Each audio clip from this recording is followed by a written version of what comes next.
Araku coffee ప్రాశస్త్యం పెంచేలా కూటమి ప్రభుత్వం చర్యలు తీసుకుంటోందని బీజేపీ రాష్ట్ర అధ్యక్షుడు మాధవ్ చెప్పారు. అల్లూరు జిల్లా పాడేరులో ఆయన పర్యటించారు. గిరిజన సంక్షేమానికి కేంద్ర రాష్ట్ర ప్రభుత్వాలు తీసుకుంటున్న చర్యల్ని మాధవ్ వివరించారు.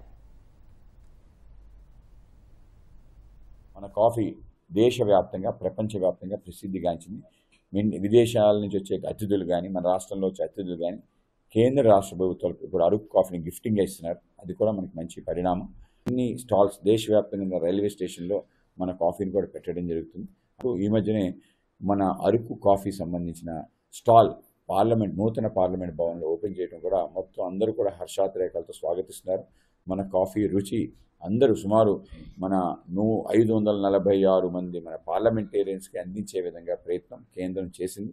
ఆ విధంగా మన కాఫీ ప్రాశస్త్యాన్ని పెంచే విధంగా, మరింత దిగుబడి పెంచే విధంగా, గిరిజనులకు లాభసాటిగా ఉండే విధంగా మేము కూడా ప్రయత్నం చేస్తాం.